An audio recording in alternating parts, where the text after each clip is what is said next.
Digital competence is part of the framework of key competencies for lifelong learning needed to achieve active civic participation and social inclusion, sustainable and healthy lifestyles, personal and professional fulfillment. The use of digital technologies in a creative way contributes to the creation of products of high value for the market and the realization of more and more innovative business ideas. As the transition to a digital society progresses, there is a growing danger that people who do not have sufficiently well developed digital skills will find themselves in social isolation and will not be able to fully realize themselves as individuals, citizens, and professionals. Design thinking originated as design philosophy of human-centered design. Combining humanism and creativity, it is distinguished by the designer's thinking when it shifts from working on specific products to solving complex problems creatively. Design thinking integrates human needs with technological capabilities and with a focus on business success to create value for customers and new market opportunities for companies. Design thinking has also been defined as a problem-solving approach that is applicable beyond activities related to the design of specific products. It is in any field of activity or scientific discipline where the generation of creative ideas needs to be encouraged.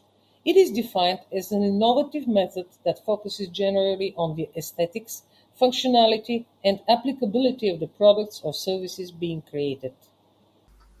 Design thinking in the educational process is seen as analogous to experiential learning. Particularly close to design thinking is the experiential learning cycle, which encompasses four successive phases: concrete experience, reflective observation, abstract conceptualization, and active experimentation. As a way of thinking, design thinking obeys several basic principles: prototyping, aspiration to respond to the needs of customers and users, combining divergent and convergent thinking. The first principle states that innovations are made for people to satisfy their needs, which means it is essentially humanistic thinking, human-oriented.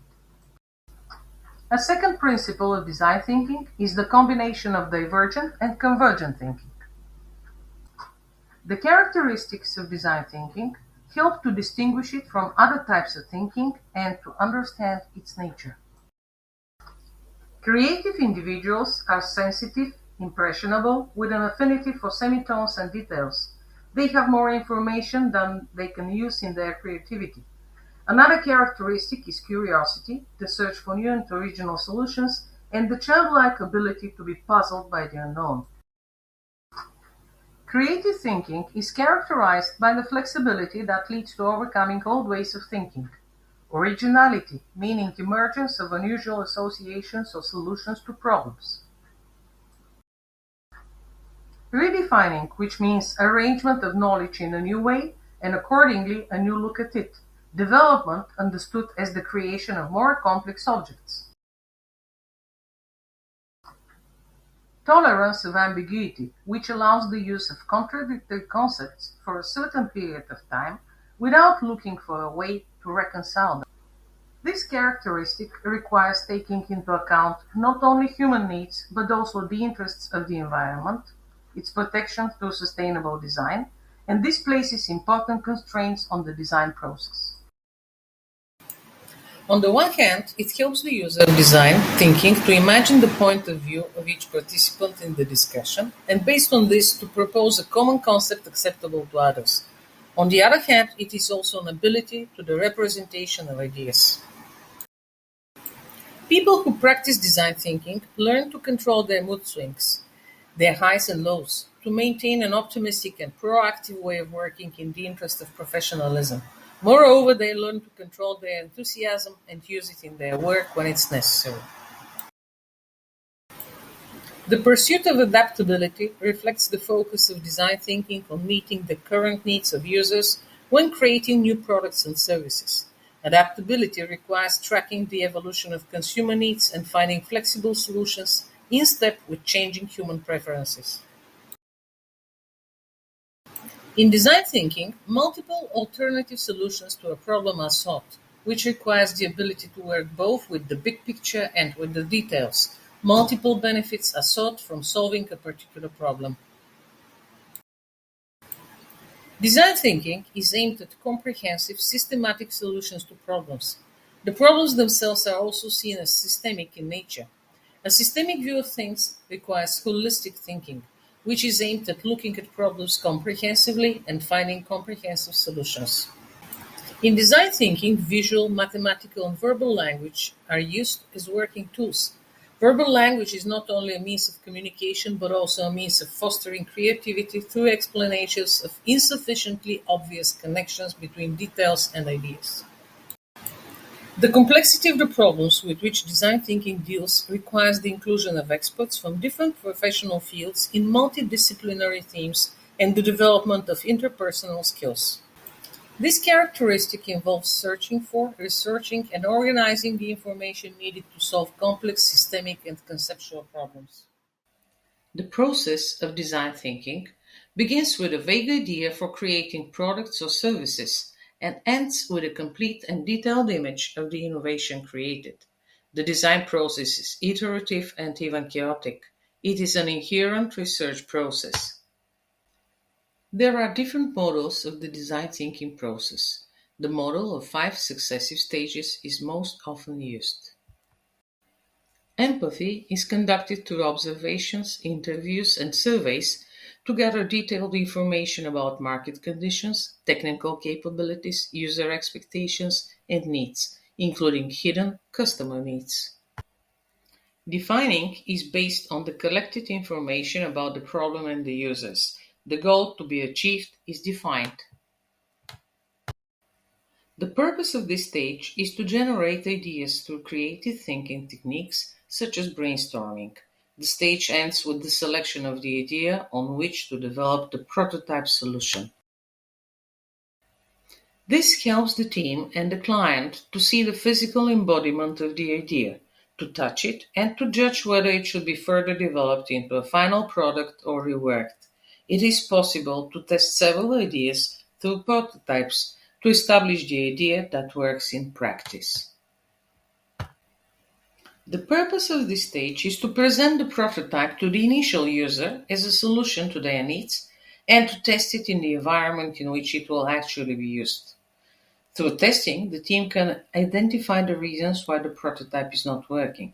Feedback from the customer helps the team assess whether the proposed solution to the problem is good enough and whether it meets the requirements and expectations of the customers. Design thinking as a toolkit includes specific tools adapted for this way of thinking, which originate from various fields such as creativity and design, quality management, communication, ethnography, informatics, psychology, engineering sciences, and others. Some of the main and most frequently applied design thinking tools are stakeholder maps, empathy maps, 5 Whys method, AEIOU method, persona method, observation, and storytelling. The European Framework for Developing Educators' Digital Competence identifies 3 key areas: selection of digital resources, creation and modification of digital resources, and management, protection, and sharing of digital resources. High competence in the field of selecting digital resources requires developed abilities to recognize, evaluate, and select the appropriate digital resources for the educational process using adequate strategies and technologies for searching for resources. Before using digital resources, the skills to assess the reliability and credibility of digital resources should be developed through the development of critical thinking, as well as to assess whether the relevant resources are open access or there are any legal restrictions on their use, like copyright requirements for a license, legal regulations, and others. It is important to have detailed and complex criteria for evaluating and recognizing the beneficial and reliable resources such as authorship, feedback from other users, where the digital information is published, whether it is reliable enough or is distorted by bias or prejudice. One of the main areas of digital competence of trainers is creating and modifying digital resources.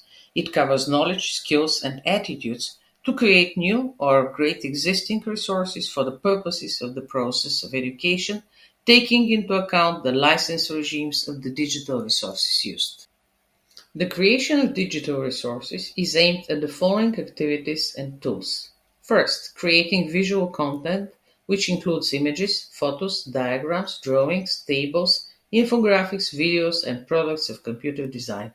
Useful tools for processing visual content are Canva, Photo, Pablo, Photocollage, Google Photos, and Powtool. It is aimed at the use of educational resources and activities that apply game elements in education, such as awarding badges, applying different rating scales, holding competitions in the conducted joint online activities, interactive quizzes, completing crosswords, filling gaps in sentences, solving tests, giving short answers, etc. Socrative, Kahoot, Hot Potatoes, and Moodle games are useful for this purpose. Interactive learning activities create conditions for active learning through interactive quizzes, crosswords, fill in the blanks, short answers, etc. Digital tools suitable for this purpose are again Socrative, Kahoot, Hot Potatoes, and Moodle games. Interactive educational materials combine text, images, sound, video, animation, self-test questions, and others, and require learners to be active, seek additional information, and ask questions, create hypotheses, and check in the process of searching for solutions to the problems posed. A useful tool for creating these kinds of resources is Nearpod. Educational resources in an open format are voluntarily provided for free use by all interested parties. They are accessible to the global community and thereby contribute to the development of open learning. On the other hand, open resources encourage users to work on their addition and improvement, to continuously update the information. Another area of digital competence of trainers is management, protection, and sharing of digital resources. It refers to organizing digital content to make it accessible to others, including open educational resources with data protection where necessary and compliance with privacy and copyright rules.